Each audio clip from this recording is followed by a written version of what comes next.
How Robin Hood Met Little John. "Oh, here is my hand," the stranger replied, "I'll serve you with all my heart. My name is John Little, a man of good mettle. Ne'er doubt me, for I'll play my part." "His name shall be altered," quoth William stoutly, "and I will his godfather be. Prepare then a feast, and none of the least, for we will be merry," quoth he.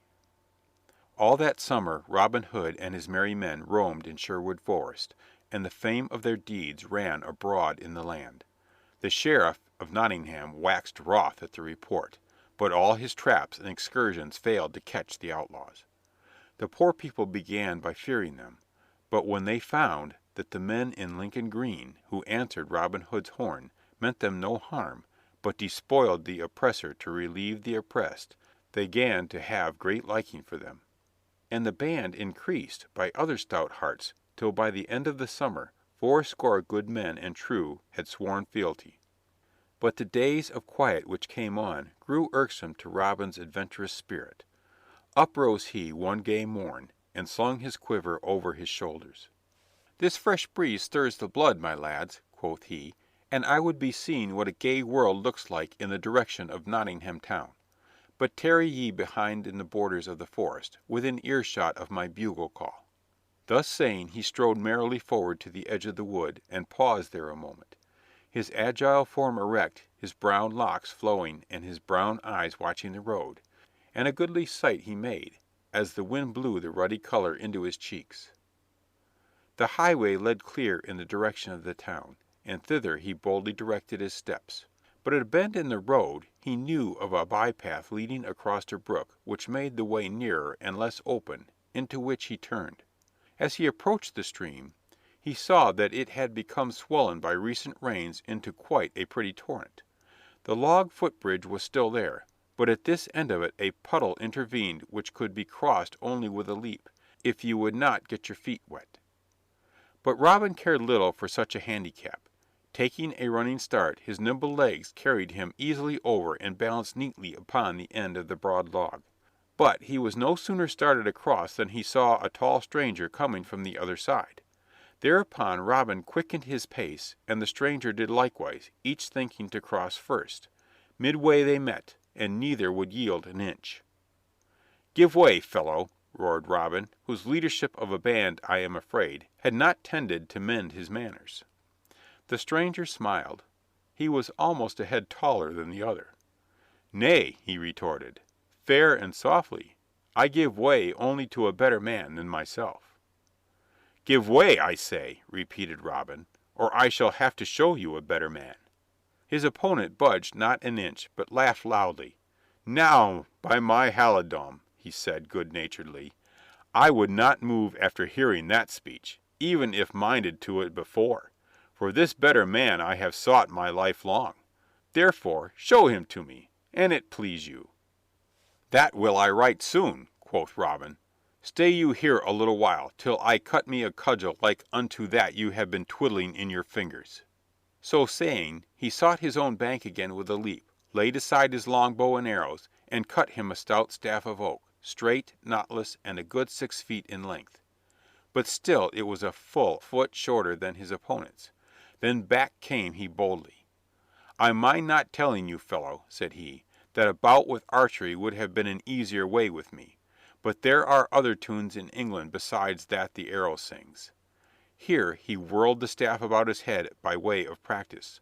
"So make you ready for the tune I am about to play upon your ribs. Have at you! 1, 2, 3!"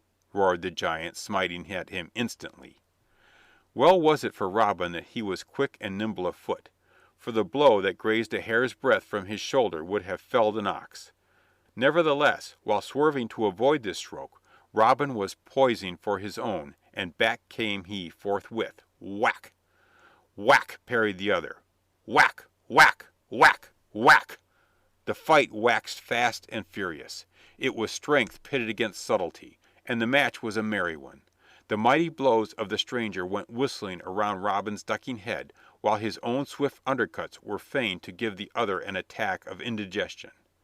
Yet each stood firmly in his place, not moving backward or forward a foot for a good half hour, nor thinking of crying enough, though some chance blow seemed likely to knock one or the other off the narrow footbridge. The giant's face was getting red, and his breath came snorting forth like a bull's. He stepped forward with a furious onslaught to finish this audacious fellow. Robin dodged his blows lightly, then sprang in swiftly and unexpectedly and dealt the stranger such a blow upon the short ribs that you would have sworn the tanner was trimming down his hides for market. The stranger reeled and came within an ace of falling, but regained his footing right quickly. "By my life, you can hit hard," he gasped forth, giving back a blow almost while he was yet staggering.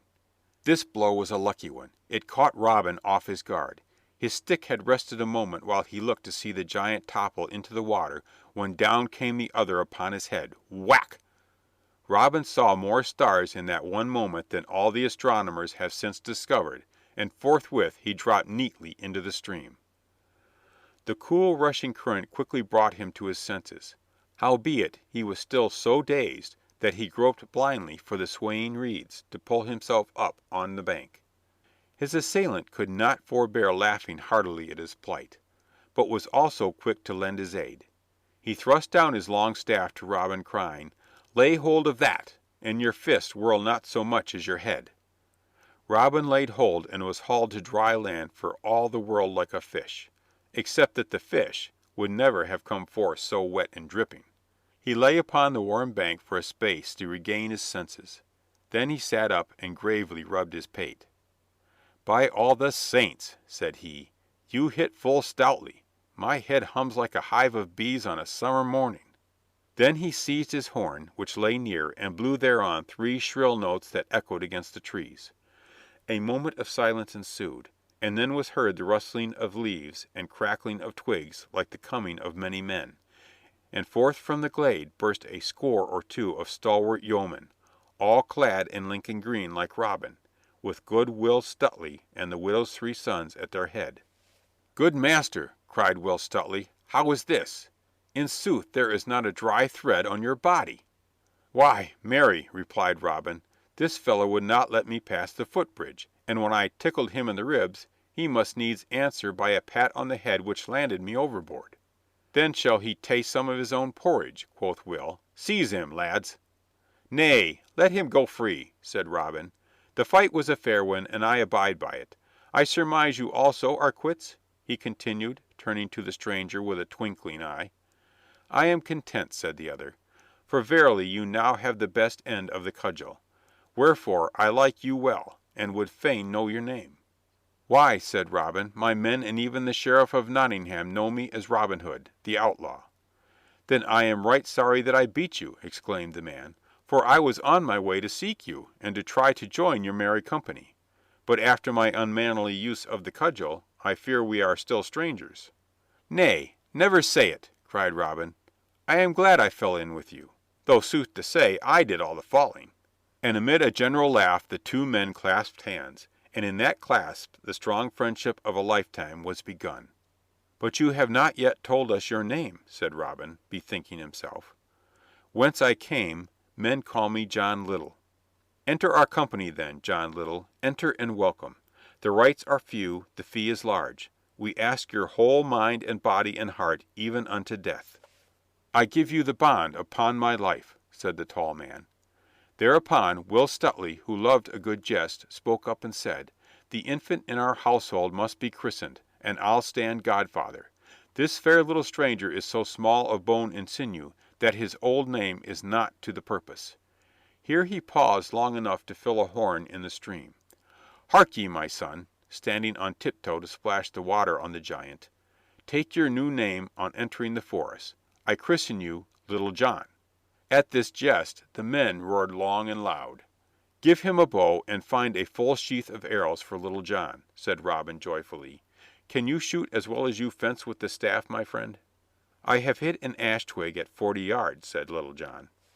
Thus chatting pleasantly the band turned back into the woodland and sought their secluded dell, where the trees were the thickest, the moss was the softest, and a secret path led to a cave, at once a retreat and a stronghold. Here, under a mighty oak, they found the rest of the band, some of whom had come in with a brace of fat does. And here they built a ruddy fire and sat down to the meat and ale, Robin Hood in the center, with Will Stutely on the one hand and Little John on the other. And Robin was right well pleased with the day's adventure, even though he had got a drubbing. For sore ribs and heads will heal, and 'tis not every day that one can find a recruit as stout of bone and true of soul as Little John. So ends chapter 2.